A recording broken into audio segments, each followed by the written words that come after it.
बिस्मिल्लाहिर्रहमानिर्रहीम। अस्सलाम वालेकुम नाज़रीन, कैसे हैं आप? उम्मीद है कि आप बिल्कुल फिट फाट होंगे। दुआ है कि अल्लाह ताला आपको खुश रखे।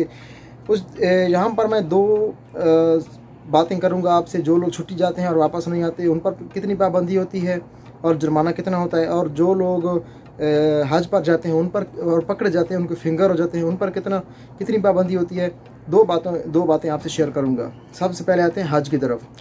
जो लोग हज पर जाते हैं और फिंगर उनके हो जाते हैं, शुरता उनको पकड़ लेता है, उनके पास तशरीह नहीं होती, तो उनको 10 साल की पाबंदी उन पर लगती है। ये तो उन्होंने ऑफिशियली लिखा हुआ है। और जो लोग इसके अलावा कहीं पकड़े जाते हैं, अपनी कंपनी के अलावा कहीं दूसरी जगह पर काम करते हुए पकड़े जाते हैं और शुरता उनको पकड़ कर डिपोर्ट करता है, पाकिस्तान, इंडिया, बांग्लादेश कहीं पर भी भेज देता है, तो उसकी अभी उस शुरती की मर्ज़ी है कि वो कितने टाइम के लिए उन पर पाबंदी लगाता है। लाइफ टाइम लगाता है, 3 साल 5 साल, क्योंकि हज वाली जो है पाबंदी इन्होंने साफ लिखी हुई है कि उस पर आप 10 साल के लिए नहीं आ सकते।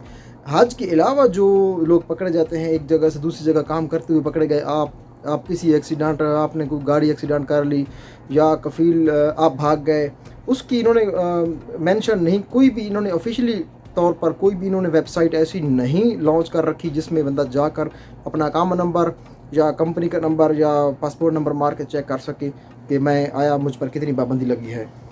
अब आते हैं छुट्टी जाने वाले अफराद पर। जो लोग छुट्टी जाते हैं और वापस नहीं आते, तो 19वीं सदी के तकरीबन एंड में इन्होंने एक कानून बनाया। तभी मैंने काफ़ी अर्से पहले वो पढ़ा भी है, आप भी पढ़ सकते हैं, गूगल कर सकते हैं, कि जो लोग छुट्टी जाते हैं और वापस नहीं आते, अगर उसका कफ़ील किसी अपने मुतल्लिका इदारे में जाकर रिपोर्ट दर्ज नहीं कराता, तो वो 3 साल के लिए उन पर पाबंदी होती है। 3 साल के बाद वो आ सकते हैं, काम कर सकते हैं। अगर उसका कफ़ील उसके ख़िलाफ़ किसी इदारे में चला जाता है और जाकर ये दर्ज कराता है कि इस बंदे ने मेरे पैसे देने थे या इस बंदे ने मेरे साथ एग्रीमेंट किया था और ये वापस नहीं आया, तो जैसे ही वो बंदा वापस आएगा किसी और कंपनी में, तो उसके ख़िलाफ़ क्योंकि रिपोर्ट दर्ज होगी, जैसे ही वो एंटर होगा, फिंगर करेगा एयरपोर्ट पर, तो उसको 10,000 रियाल जुर्माना भी होगा और कुछ अरसा के लिए कैद भी होगी। अभी मुझे याद नहीं है, 6 महीना या लगभग कहीं इस तरह है, सही कोई कुछ।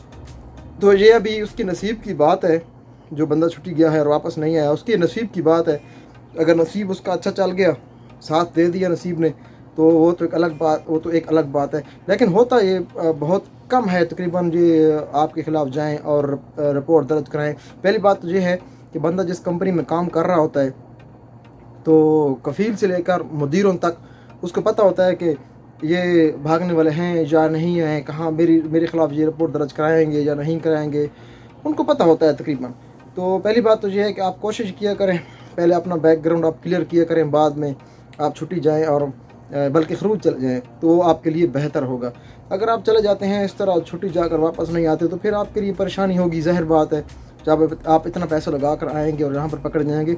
आज तक ऐसा हुआ नहीं है कि जो छुट्टी गया हो और 3 साल के बाद, 4 साल के बाद वो वापस आया हो, तो वो यहाँ पर आकर उसके ख़िलाफ़ कोई निकल आई हो। ये अमूमन करते नहीं हैं ऐसा। लेकिन अब किसी के क्या पता, उसकी अपनी मर्ज़ी होती है।